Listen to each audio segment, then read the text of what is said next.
Kula nuwun sedulur semua, sugeng pepanggihan malih kaliyan kula Tubagus Purnama. Semoga panjenengan semua selalu diberikan kesehatan, rezeki yang berlimpah, keselamatan, dijauhkan dari mara bahaya dan bencana, dan semoga semua makhluk berbahagia. Baik sedulur semua, mohon maaf karena akhir-akhir ini saya jarang upload video karena sesuatu hal dan kondisi yang membuat saya tidak bisa rekaman video. Jadi kali ini saya lanjutkan sebelum memasuki Kerajaan Mataram Muda atau yang sering disebut Kerajaan Mataram Islam.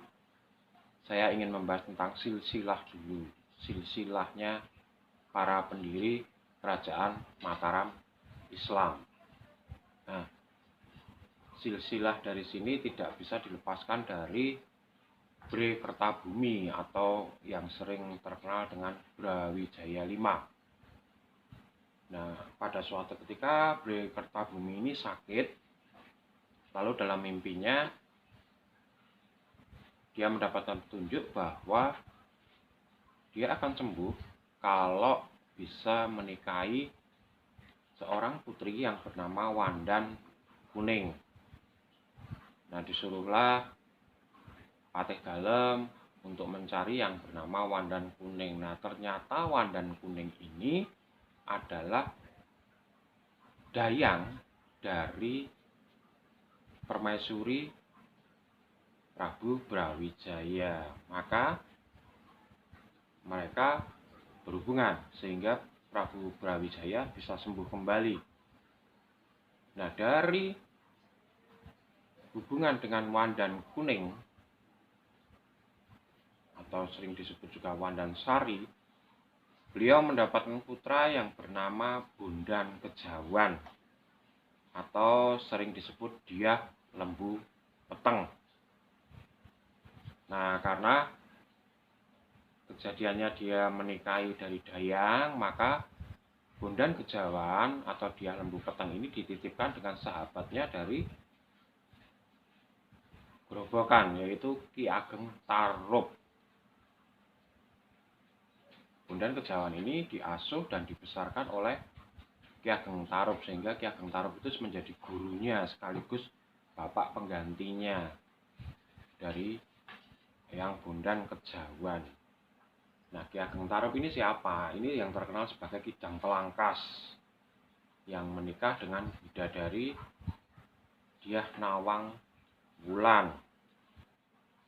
Kemudian mendapatkan putri yang bernama Dyah Nawang Sih.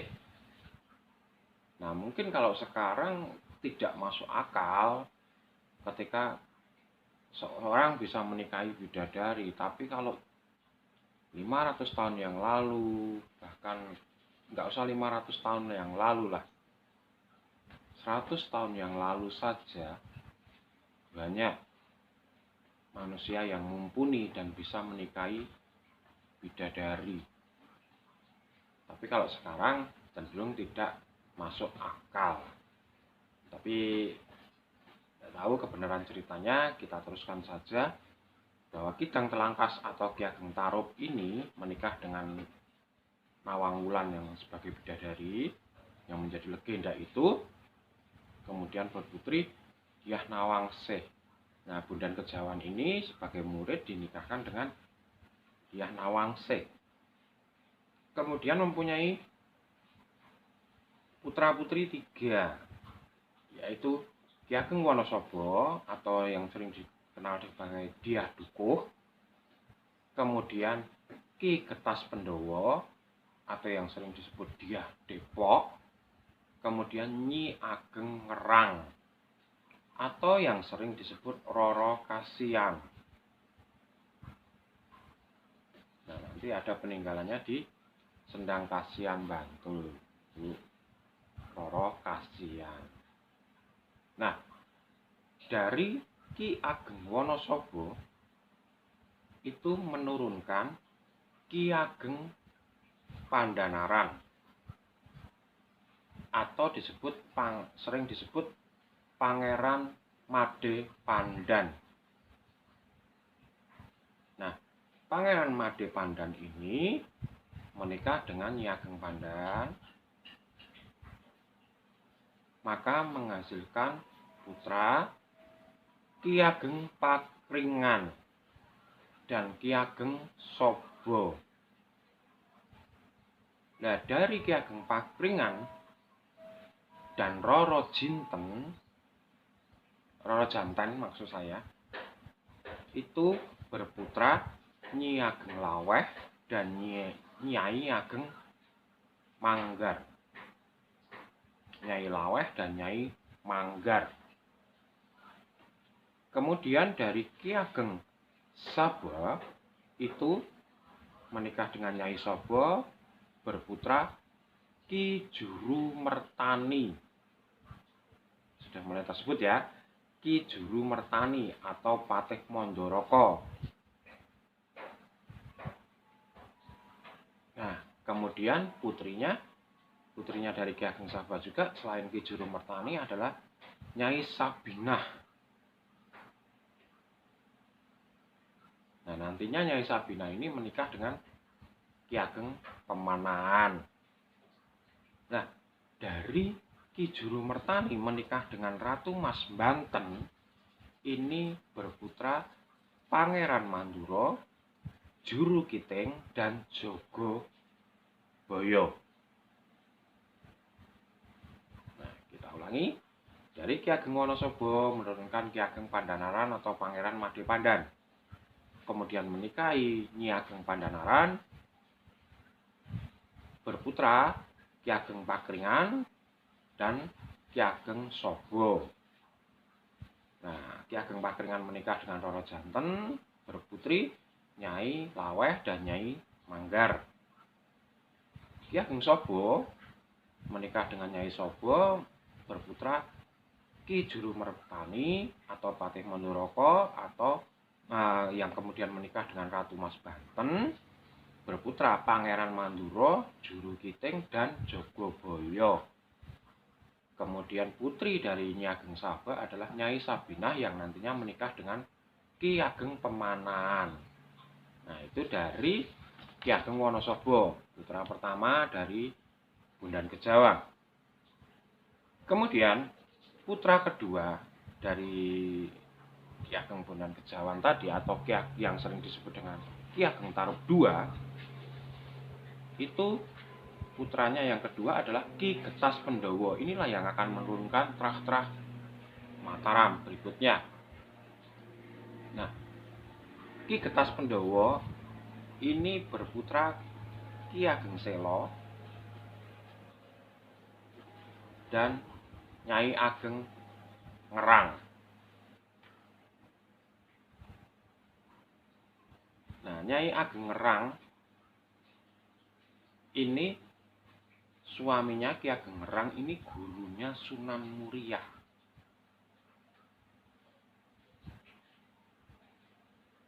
Nah, dari Ki Ageng Selo, dari putra pertama Ki Getas Pendowo Ki Ageng Selo atau sering disebut Kiai Abdurrahman, menikah dengan Nyai Bicak. Ya, Ki Ageng Selo menikah dengan Nyai Bicak. Itu berputra 7, yaitu Nyai Ageng Kurung Tengah, Nyai Ageng Sobo, Nyai Ageng Bangsri, Nyai Ageng Jati, Nyai Ageng Patanen, Nyai Ageng Pakis Dadu, dan Ki Ageng Anis atau Ki Ageng Lawean atau Ki Ageng Henis. Nah, yang kita pokok adalah Ki Ageng Henisnya. Kita pokok bahas akan keturunan Mataram yang nantinya adalah Ki Ageng Henis. Ki Ageng Henis atau Ki Ageng Lawean atau Ki Ageng Anis ini menikah dengan Nyi Ageng Lawean, tinggalnya di Lawean Solo. Itu yang terkenal menciptakan batik Lawean adalah beliaunya. Itu berputra Ki Ageng Pemanan. Jadi Ki Ageng Pemanan itu adalah putra dari Ki Ageng Benis. Ki Ageng Benis putra dari Ki Ageng Selo. Ki Ageng Selo putra dari Ki Getas Pendowo. Nah, Ki Ageng Pemanan menikah dengan Nyai Sabina, putra dari Ki Ageng Sobo atau saudaranya dari Juru Mertani. Jadi kalau dengan Ki Juru Mertani adalah kakak ipar. Ki Ageng Pemanan ini menyebutnya kakak ipar.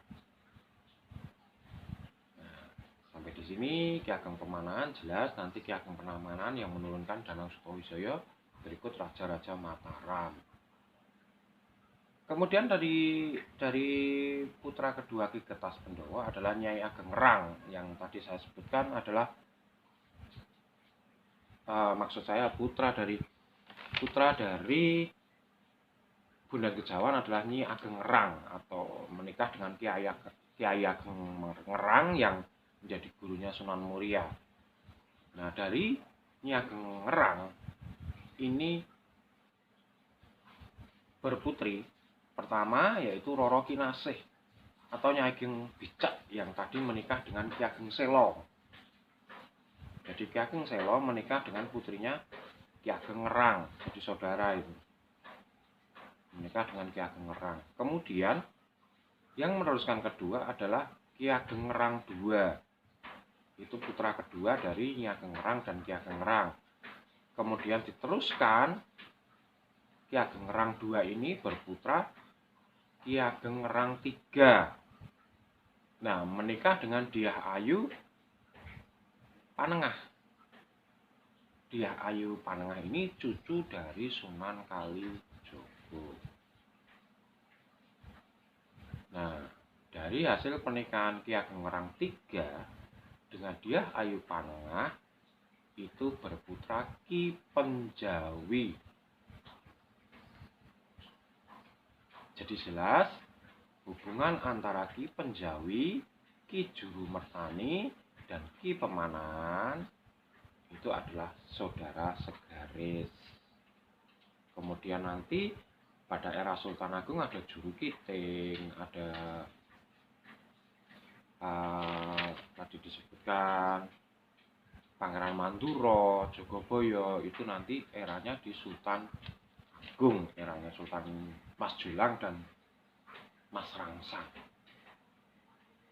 Nah, Ki Ageng Pemanan seperti diketahui mendapatkan tanah alas Mentaok dari Sultan Hadiwijaya.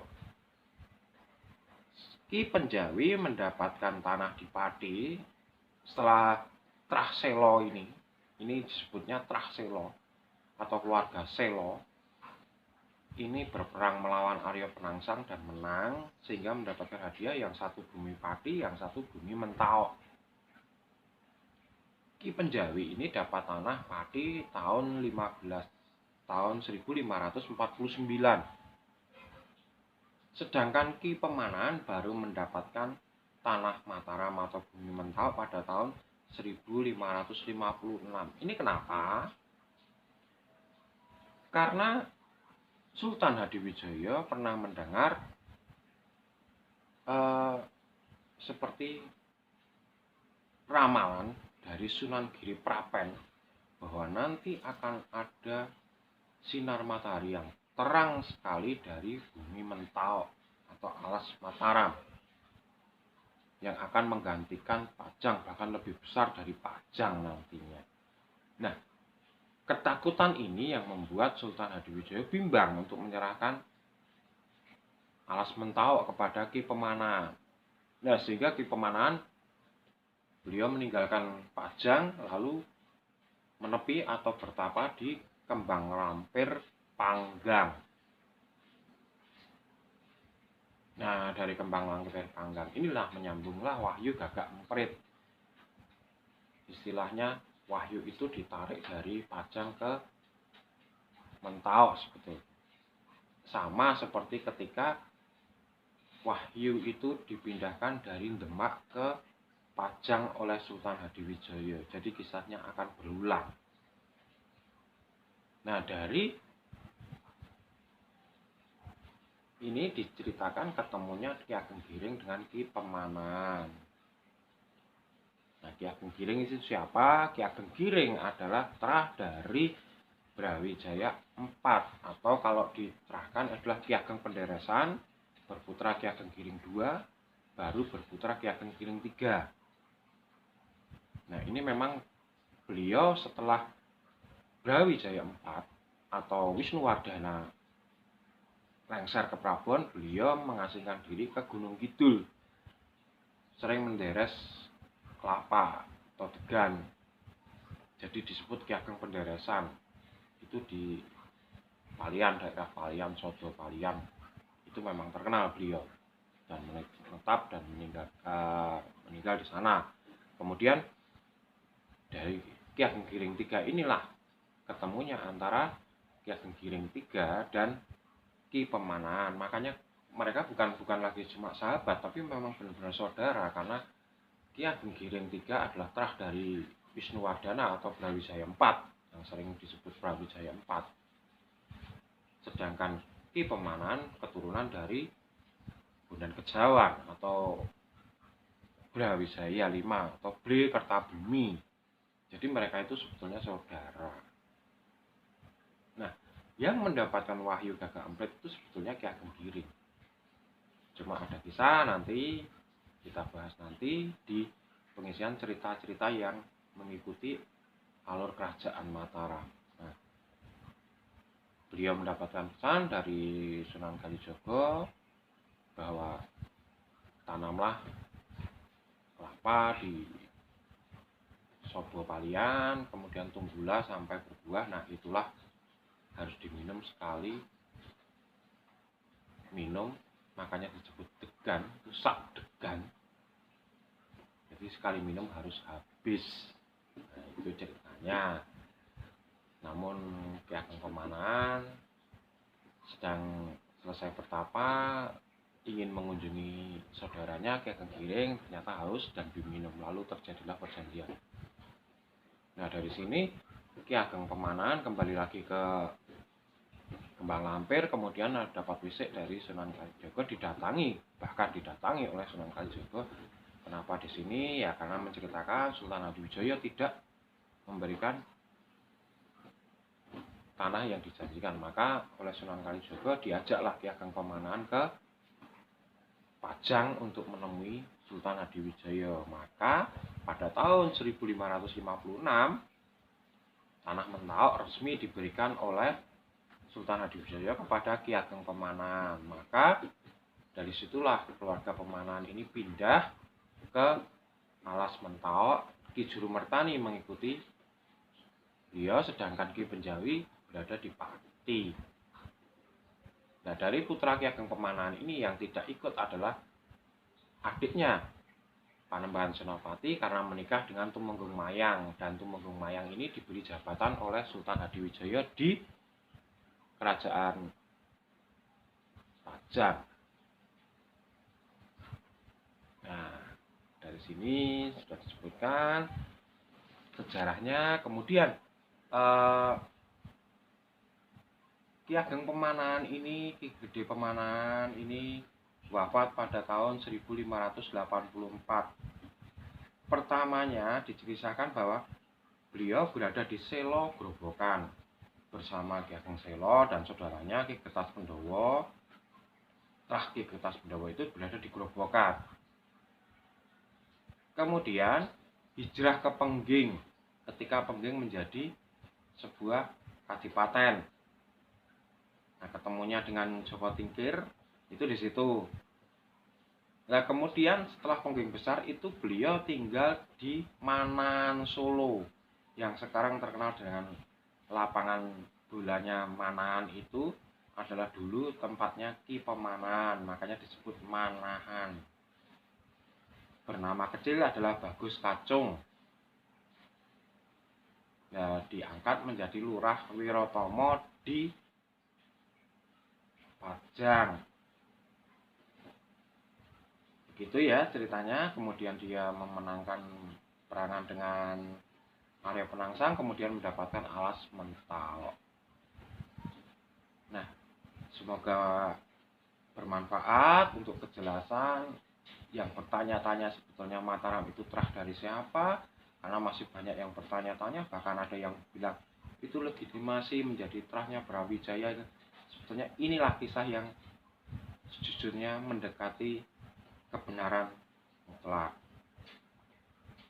Jadi kalau ada cerita yang miring itu monggo saja, cuma beda pendapat itu baik, cuma jangan memaksakan pendapat. Semoga bermanfaat. Kalau ada salah kata, saya mohon maaf yang sebesar-besarnya. Dan saya Tubagus Purnama mengucapkan rahayu, rahayu, rahayu.